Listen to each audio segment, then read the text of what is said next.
कर्म करता रहूं, आपके गुणों का गान करता रहा प्रभु। महाराज मुझे कुछ नहीं चाहिए। वृत्तासुर कह रहा है हम हर समय भगवान के सामने झूठी फैलाए हुए रहते हैं। ननाकपृष्टं न च पारमिष्टं न सार्वभौमं न रसाधिपत्यं न योगसिद्धिर् पुनरभवं वा समन्वयत्वा विरसगांचे। महाराज मुझे कुछ भी नहीं चाहिए, न योग चाहिए, न स्वर्ग चाहिए, न ब्रह्मलोक, न स्वर्गलोक, कुछ भी नहीं चाहिए। योग सिद्धि मोक्ष मैं कुछ नहीं चाहता, मैं तो बस आपको चाहता हूँ, आपका होना चाहता हूँ महाराज। भगवान ने कहा क्यों, ऐसा क्या है? कहा प्रभु अजात पक्षायो मातरं खगा स्तनं यथा वत्सरा चुरातः प्रिये वह विसुतं विषण्णा मनोरविन्दा चतुर्चते त्वां। मैं तड़प रहा हूँ आपके लिए। भगवान ने कहा कैसे तड़प रहा है, जरा बता तो सही। कि अजात पक्षायो मातरं खगा, प्रभु जैसे बच्चों के छोटे छोटे बच्चे अपनी माँ की राह देखते थे कि माँ अभी कुछ दाना लेके आएगी, जैसे वो तड़पते रहते हैं मैं वैसे तड़प रहा हूँ। भगवान ने कहा कुछ ठीक नहीं लगा। कहा प्रभु मैं ऐसे तड़प रहा हूँ स्तनयं यथा वत्सरा वो माता चुगने के लिए चली जाती है जंगल में, उसका बछड़ा घर में ही रहता है, भूख लगती है और रंबाता रहता है, जैसे वो बछड़ा तड़पता है माँ के लिए वैसे तड़प रहा हूँ। भगवान ने कहा नहीं जमा।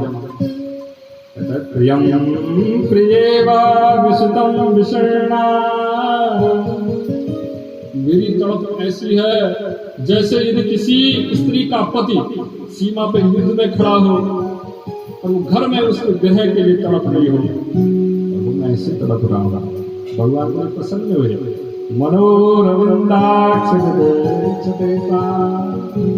मन में अब एक ही अभिलाषा है कि मैं आपको देखूं और कुछ नहीं हमारा। इतने में पुनः इंद्र ने अपना वज्र उठाया और कहा हे वृत्तासुर क्या सोच रहा है, क्या देख रहा है, लड़ने के लिए तैयार हो जाए। वृत्तासुर ने इंद्र को निगल दिया महाराज, लेकिन इंद्र महाराज क्योंकि नारायण कवच उनके पास था, वृत्तासुर का पेट फाड़कर बाहर आ गया और देखते देखते वज्र के प्रहार से वृत्तासुर का वध कर दिया महाराज। गुरु नारायण भगवान की।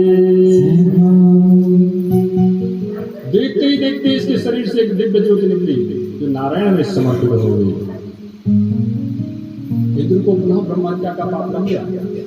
ब्राह्मण अब की बार इंद्र ने मानसरोवर में जाकर छोटा सा रूप बनाया और कमलनाथ में बैठ गए और वहां महाराज इसने 1000 वर्ष तक तपस्या की ब्रह्महत्या का पाप निकालने के लिए।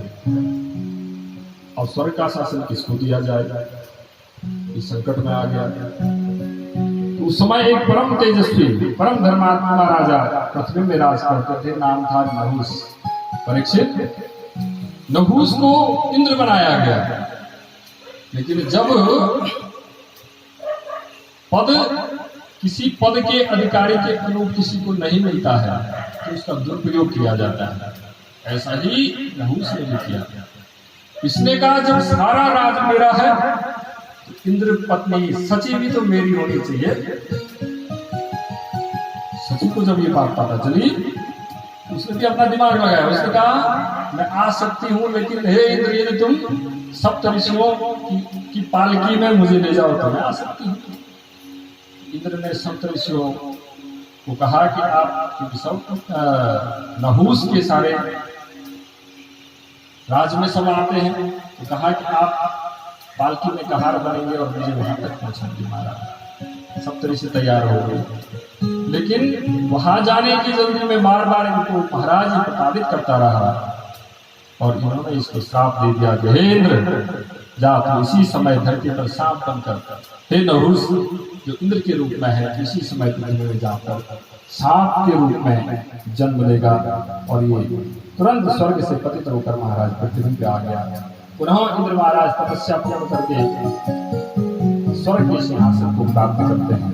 बोलो नारायण भगवान की जय। परीक्षित ने कहा महाराज कथा तो बड़ी अच्छी लगी, लेकिन एक बात समझ में नहीं आई। आपने कहा ये वृत्तासुर जब मरा तो इसके शरीर से दिव्य ज्योत निकली और भगवान में समर्पित हो गई, ये क्या था, ये समझ में नहीं आया। तो सुखदेव जी कहते हैं ये जन्म कृतम कर्मं परजन्म प्रपद्यते, परजन्म कृतम कर्मं भोक्तव्यं तु सदा रे। ध्यान देना, दूसरे जन्म जो पहले हमारा जन्म हुआ है उसको जो कर्म है उनका फल भी हमको भुगतना है। फिर राजन ये पूर्व जन्म में सूरसेन देश का एक राजा था, इसका नाम था चित्रकेतु। और महाराज इसकी 1 करोड़ रानियां थी, लेकिन पुत्र नहीं थे। पुत्र नहीं थे इसलिए विवाह करता रहा। अब जब पुत्र नहीं हुए तो अंगीरा ऋषि का आश्रय लिया, इन्होंने यज्ञ करवाया और इससे इसके चरों से इनकी जो रानी थी कृत्यजुति, उनको एक पुत्र का रत्न की प्राप्ति हुई। अब तो सारी रानियां इनसे द्वेष करती हैं और उस द्वेष के कारण इन्होंने इस पुत्र को महाराज विष पिला दिया। और एक समय की बात रानी जब पुत्र को छोड़कर बाहर गई थी और पुनः कक्ष में प्रवेश करती है, और महाराज अपने पुत्र को इस स्थिति में देखती है, छोटे से बच्चे को महाराज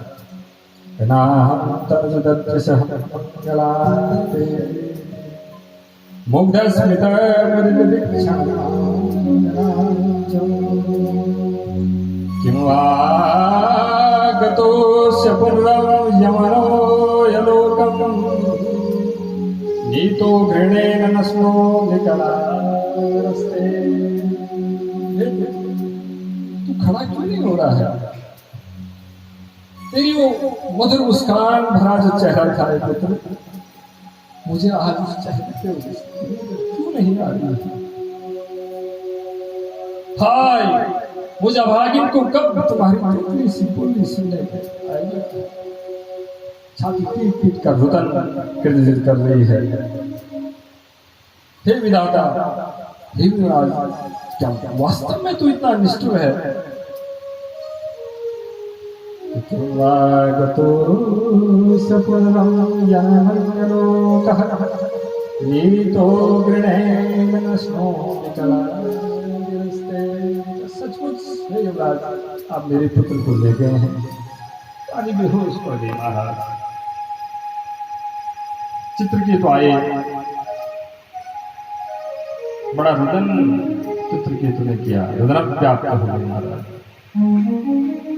अंगिरा महाराज आए, बहुत समझाया, दोनों को समझाया, नहीं समझे। पुत्र शोक में दोनों डूबे हुए हैं। महाराज जी आते हैं, अवश्य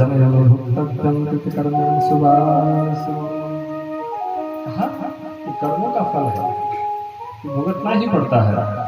और फिर जन्म जिसने लिया उसको मरना तो है ही। जातस्य हि मृत्युं ध्रुवं जन्मतस्य च,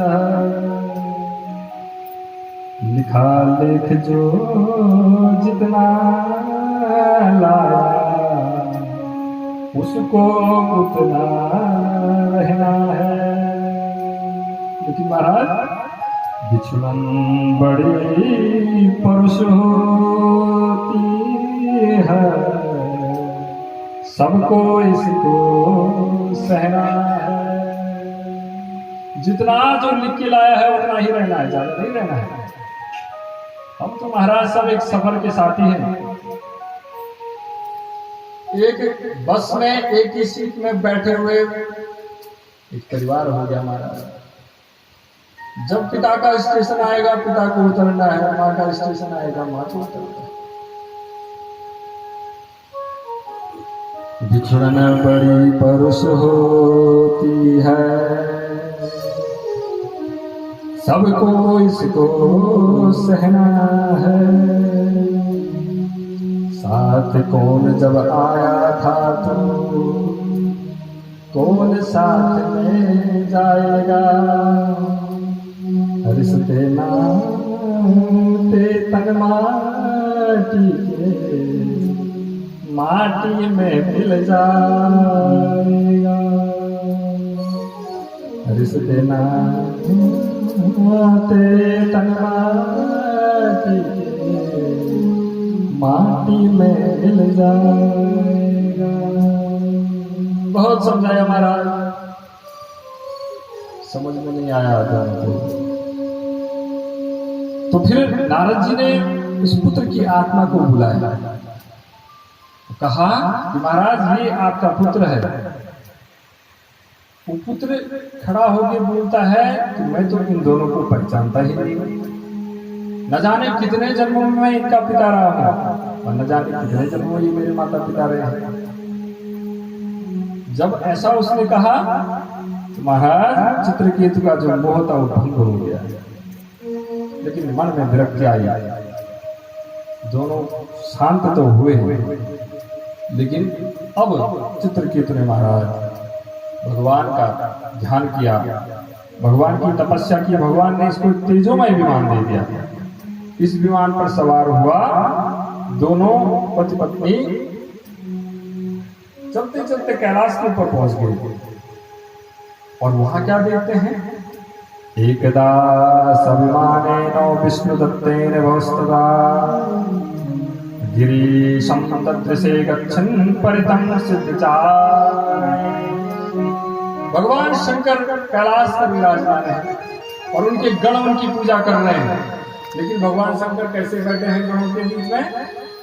यस्यांके चिभाति भूधरसुता देवप्पगा मस्तके, भाले बाल विदुर गले च गरलं यशोरसे प्यारा।